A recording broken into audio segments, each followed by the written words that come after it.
পরমাণুর গঠন সম্পর্কে বলবো। তো পরমাণুর গঠন আসলে পরমাণু এভাবে পরমাণুর কেন্দ্রে প্রোটন প্লাস নিউটনের যোগফল থাকে, অর্থাৎ পরমাণুর কেন্দ্রে সবসময়ের জন্য প্রোটন আর নিউটন যোগ করলে যা হয় সেটা পরমাণুর কেন্দ্রে থাকে, আর একেই বলা হয় নিউক্লিয়াস।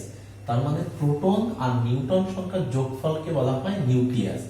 আর এই নিউক্লিয়াস এর আরেকটা নাম আপনি বলতে পারবেন ভর সংখ্যা, অথবা আরেকটা বলতে পারবেন আপেক্ষিক পারমাণবিক ভর সংখ্যা, অথবা বলতে পারবেন পারমাণবিক ভর সংখ্যা, অথবা বলতে পারবেন নিউক্লিয়াস সংখ্যা। তো ডিয়ার ভিউয়ার, এখান থেকে আসলে পরীক্ষা একটু এভাবে আসে, বলে পরমাণুর কেন্দ্রে কে কে থাকে। তার মানে পরমাণুর কেন্দ্রে থাকে হচ্ছে প্রোটন প্লাস নিউটন। এবার দেখেন, আমরা জানি স্থায়ী কণিকা হচ্ছে তিনটা, একটা হচ্ছে ইলেকট্রন, প্রোটন, নিউটন। তো প্রোটন আর নিউটন কেন্দ্রে আছে, তাহলে কেন্দ্রে নাই কে? কেন্দ্রে নাই হচ্ছে ইলেকট্রন। তাহলে মাঝে মাঝে কিন্তু পরীক্ষায় আসে পরমাণুর কেন্দ্রে কে থাকে না, তাহলে পরমাণুর কেন্দ্রে থাকে না ইলেকট্রন, থাকে কে? প্রোটন আর নিউটন। তাহলে ইলেকট্রন কোথায় থাকে? ইলেকট্রন হচ্ছে এই চারপাশ দিয়ে, অর্থাৎ তার মেন কক্ষপথ দিয়ে ঘোরাফেরা করে, অর্থাৎ নিউক্লিয়াসের চারপাশ দিয়ে ঘোরাফেরা করে। তো এই হচ্ছে পরমাণুর গঠন। তো এইখান থেকে কিছু কিছু পরীক্ষা আসে, যেটা হচ্ছে আপনারা বলতে পারেন যে প্রথম হয়তো প্রশ্ন করে যে পরমাণু মডেলের ধারণা দেন কে? আসলে পরমাণু মডেলের ধারণা দেন হচ্ছে জন ডাল্টন। জন ডাল্টন 1803 সালে পরমাণু মডেলের ধারণা দেন বিজ্ঞানী জন ডাল্টন 1803 সালে। তিনি পরমাণুর ভরেরও ধারণা দেন। তাহলে পরমাণুর ভর এবং পরমাণুর গঠন সম্পর্কে ধারণা দেন বিজ্ঞানী জন ডাল্টন 1803 সালে। এবং পরমাণুর কেন্দ্রে যে নিউক্লিয়াস থাকে, পরমাণুর কেন্দ্রে নিউক্লিয়াস, একথা প্রমাণ করে বিজ্ঞানী রাদারফোর্ড। পরমাণুর কেন্দ্রে নিউক্লিয়াস, এটা প্রমাণ করে বিজ্ঞানী রাদারফোর্ড 1911 সালে। 1911 সালে কোষের প্রাণ নিউক্লিয়াস, এটা আবিষ্কার করে রবার্ট ব্রাউন।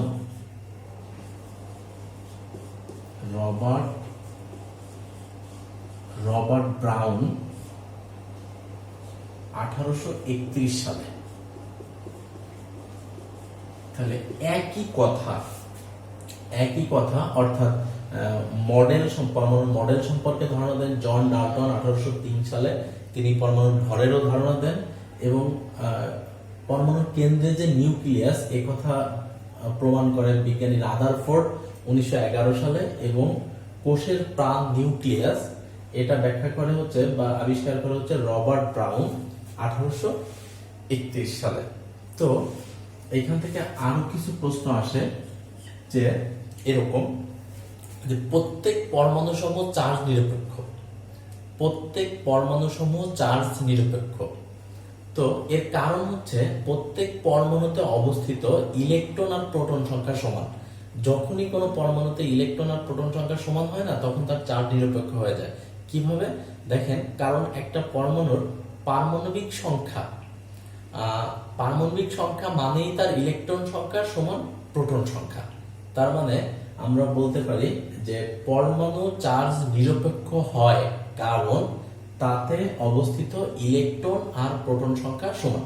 তাহলে পরমাণু চার্জ নিরপেক্ষ হয় কেন? কারণ ইলেকট্রন আর প্রোটন সংখ্যা সমান হয়ে গেলে।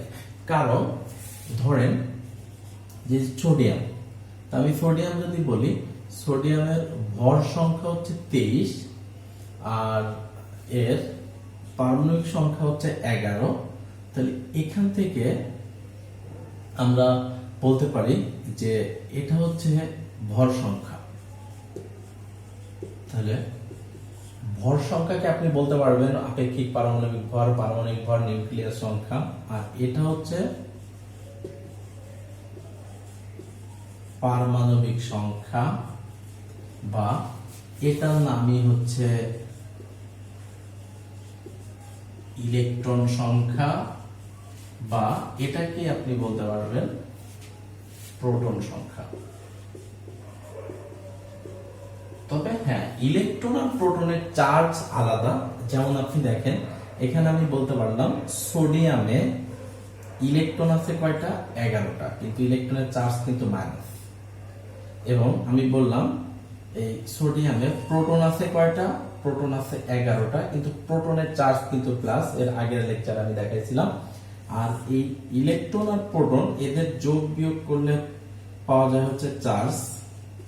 তাহলে চার্জ কত হবে, 11 - 11 = 0।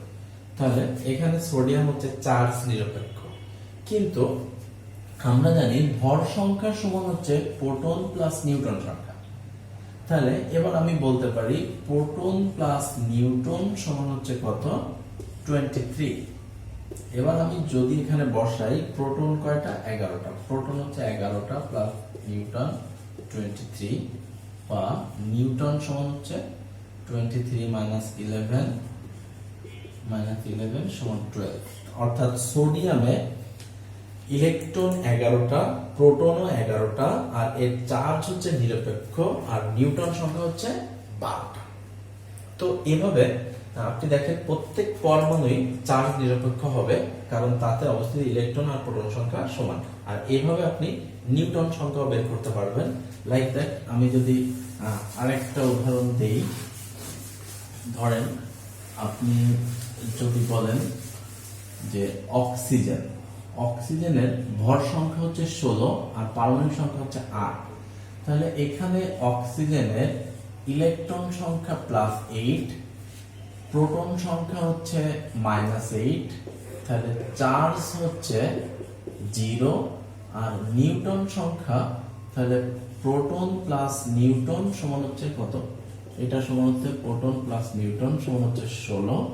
অর্থাৎ প্রোটন হচ্ছে 8টা প্লাস নিউটন সমান হচ্ছে 16, বা নিউটন সমান হচ্ছে 16 - 8 = 8টা। অর্থাৎ তাহলে অক্সিজেনে নিউটন আছে হচ্ছে 8টা। এবার আমি যদি দেখাই ইউরেনিয়াম, এটা হচ্ছে 235, অর্থাৎ এটা প্রোটন প্লাস নিউটন, আর 92 হচ্ছে, এটা হচ্ছে পারমাণবিক সংখ্যা, অর্থাৎ এটা আমি বলতে পারি ইলেকট্রন সংখ্যা +92 আর প্রোটন সংখ্যা -92। তাহলে চার্জ হবে 0, আর প্রোটন প্লাস নিউটন = 235, বা প্রোটন যদি হয় 92 প্লাস নিউটন 235, বা নিউটন হবে 235 - 2, তাহলে হচ্ছে 3, হচ্ছে 3, 9 কত, 4, আর হচ্ছে 143টা নিউটন থাকবে। তাহলে ইউরেনিয়ামে নিউটন আছে 143টা। এভাবে আপনারা পরমাণুতে অবস্থিত ইলেকট্রন সংখ্যা বাইর করতে পারবেন, প্রোটন সংখ্যা বাইর করতে পারবেন, এবং নিউটন সংখ্যা বাইর করতে পারবেন। তো এবার একটু দেখেন আরো কিছু শর্ত আছে।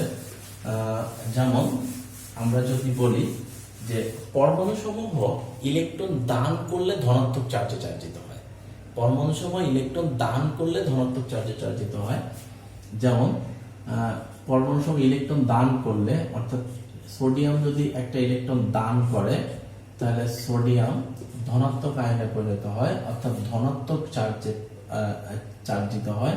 এর মানে কিন্তু ইলেকট্রন কম আছে, এর মানে কিন্তু ইলেকট্রন কম। অর্থাৎ সোডিয়ামের আমি জানি 11, এর থেকে যদি একটা ইলেকট্রন নিয়ে যাই, তাহলে সোডিয়াম হয় 10, আর তখনই হয় প্লাস। তাহলে পরীক্ষায় কিন্তু আসে পরমাণু সমূহ ইলেকট্রন দান করলে কোন চার্জে চার্জিত হয়। তাহলে পরমাণু সমূহ ইলেকট্রন দান করলে ধনাত্মক চার্জে চার্জিত হয়, পরমাণু সমূহ ইলেকট্রন দান করলে ধনাত্মক চার্জে চার্জিত হয়, অর্থাৎ ইলেকট্রন কম থাকে। আর পরমাণু সমূহ ইলেকট্রন গ্রহণ করলে, পরমাণু সমূহ ইলেকট্রন গ্রহণ করলে ঋণাত্মক চার্জে চার্জিত হয়। যেমন ক্লোরিন হচ্ছে 17, এর সাথে যদি একটা ইলেকট্রন দান করি, তাহলে এটা হয় ক্লোরিন -1। এই মাইনাস মানে হচ্ছে 17 × 1 = 18টা, অর্থাৎ ঋণাত্মক চার্জে চার্জিত হয়। তাহলে ডিয়ার ভিউয়ার, আমরা সাধারণত যোগ বলতে বুঝি যে এর বেশি আছে, কিন্তু কেমিস্ট্রির ভাষায় পরমাণু সমূহ ইলেকট্রন দান করলে, অর্থাৎ ইলেকট্রন কমে গেলে ধনাত্মক চার্জে চার্জিত হবে, আর ইলেকট্রন গ্রহণ করলে, অর্থাৎ বাড়লে সেটা ঋণাত্মক চার্জে চার্জিত হবে। তো এটা মনে রাখবেন যে পরমাণু ইলেকট্রন দান করলে ঋণাত্মক চার্জ, আর গ্রহণ করলে দান করলে হচ্ছে ধনাত্মক, আর গ্রহণ করলে হচ্ছে ঋণাত্মক চার্জ। তো এই যে পরমাণুর যে কক্ষপথ আমরা দেখতে পারতেছি, এটাকে বলা হচ্ছে এক একটা কক্ষপথ। আর এই কক্ষপথে মোট ইলেকট্রন থাকার সংখ্যা, এই মানে কক্ষপথে সর্বোচ্চ ইলেকট্রন থাকার সংখ্যা হচ্ছে 2n²। মানে এখানে n মানে হচ্ছে এই কক্ষপথ, অর্থাৎ n = যদি 1 হয় তাহলে হচ্ছে এই 1 নম্বর কক্ষপথ। তাহলে 1 নম্বর কক্ষপথে কয়টা ইলেকট্রন থাকতে পারবে, 1 নম্বর কক্ষপথে কয়টা ইলেকট্রন থাকতে পারবে সেটা আপনাকে এখান থেকে বোঝাই দেবে। সূত্রই হচ্ছে সর্বোচ্চ ইলেকট্রন থাকার সংখ্যা হচ্ছে 2n²। তো এখানে কয়টা ইলেকট্রন থাকতে পারবে, যদি একটা কক্ষপথ হয় তাহলে ইলেকট্রন থাকতে পারবে n = 1, তার মানে 2 × 1 এর স্কয়ার সমান সমান হচ্ছে 2। তাহলে প্রথম কক্ষপথে ইলেকট্রন থাকতে পারবে 2টা। এবার আপনাকে প্রশ্ন করবে দ্বিতীয় কক্ষপথে কয়টা থাকতে পারবে, তৃতীয় কক্ষপথে কয়টা থাকতে পারবে, চতুর্থ কক্ষপথে কয়টা থাকতে পারবে। আপনাকে যে কক্ষপথই বলুক না কেন, কক্ষপথ যতগুলো বলবে n এর মান তত। দেখেন আপনাকে যদি বলে 2টা কক্ষপথে কয়টা ইলেকট্রন থাকতে পারবে, তাহলে এখানে n = হচ্ছে 2, কক্ষপথ কয়টা, একটা, দুইটা, তাহলে n এর মান হচ্ছে 2। যদি 2 হয় তাহলে দ্বিতীয় কক্ষপথে থাকতে পারবে হচ্ছে, এটা হচ্ছে প্রথম কক্ষপথ, আর দ্বিতীয় কক্ষপথে থাকবে 2 × 2², n এর মান 2 সমান সমান 4, 8টা। এটা হচ্ছে দ্বিতীয় শক্তি স্তর।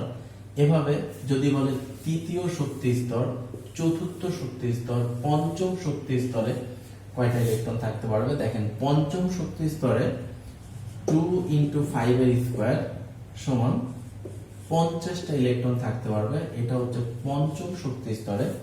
এভাবে আসলে এটার সর্বোচ্চ শক্তি স্তর থাকতে পারবে 7টা। মোট সর্বোচ্চ শক্তি স্তর থাকতে পারবে হচ্ছে 7টি, এর বেশি থাকতে পারবে না। তাহলে এই যদি 7টি শক্তি স্তর থাকে তাহলে 7টি শক্তি স্তরে ইলেকট্রন থাকবে 2 × 7², 98, অর্থাৎ এটা সপ্তম শক্তি স্তরে থাকবে 98টি ইলেকট্রন। তাহলে ডিয়ার ভিউয়ার, এখান থেকে কিন্তু একটু চালাকি করে, আপনাকে জিজ্ঞেস করতে পারে ফার্স্ট কক্ষপথে কয়টা ইলেকট্রন থাকতে পারে, second, third, fourth, fifth, six, 7।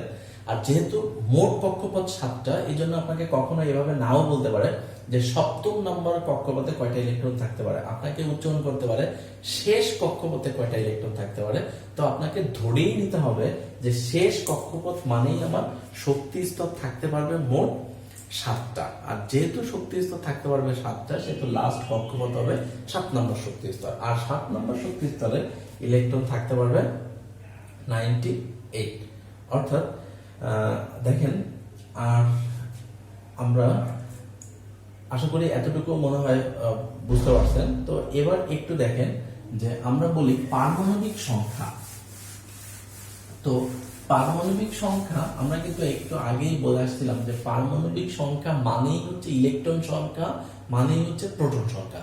তার মানে ধরেন সোডিয়ামের 23 আর 11, এটা হচ্ছে পারমাণবিক ভর সংখ্যা, আর এইটাকে বলা হচ্ছে পারমাণবিক সংখ্যা।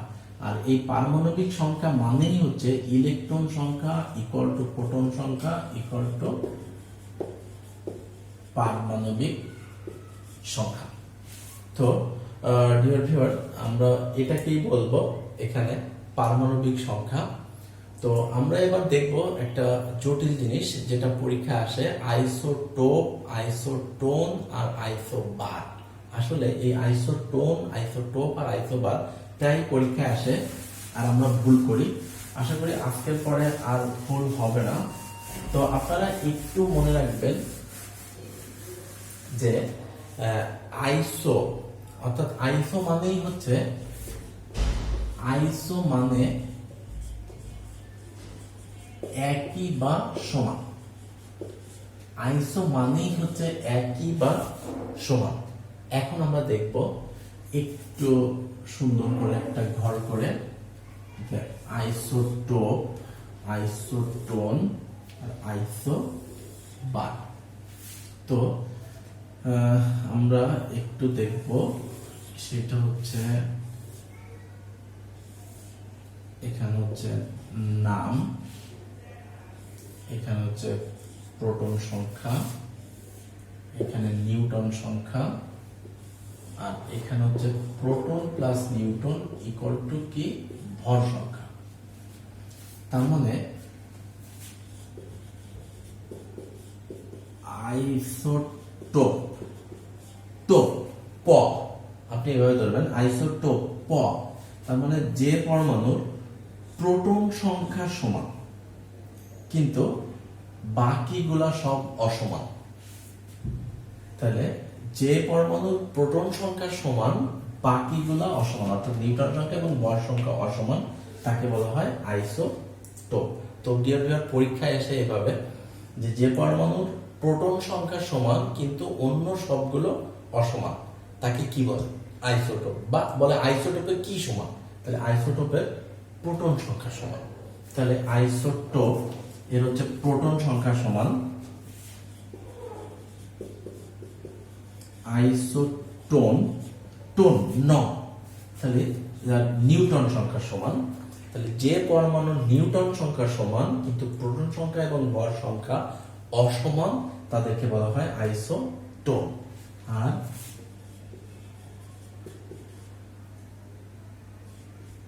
আইসোবার, আইসোবার বার ভর, তাহলে যে পরমাণুর ভর সংখ্যা সমান, যে পরমাণুর ভর সংখ্যা সমান তাদেরকে বলে আইসোবার। তাহলে ডিয়ার ভিউয়ার, এখন দেখেন তো পরীক্ষায় যদি আপনাকে কখনো বলে যে আইসোটোপ, এভাবে বললো যে পরমাণুর নিউটন সংখ্যা সমান কিন্তু প্রোটন এবং ভর সংখ্যা অসমান, তাদেরকে কি বলে? নিউটন। তার মানে আইসোটোন বলে প্রোটন সংখ্যা সমান বাকিগুলা অসমান, প্রোটন টপ প অর্থাৎ আইসোটোপ বলবে। আর যে পরমাণুর ভর সংখ্যা সমান অর্থাৎ প্রোটন প্লাস নিউটন সংখ্যা সমান, এদেরকে বলা হয় আইসোবার। তো ডিয়ার ভিউয়ার, আশা করি আপনারা এতটুকু খুব সুন্দর করে বুঝতে পারছেন। তো এর পরবর্তী লেকচারে আমরা অন্য টপিক নিয়ে কথা বলবো। তো ততক্ষণ পর্যন্ত আমার সাথে থাকুন, ভালো থাকুন। আসসালামু আলাইকুম।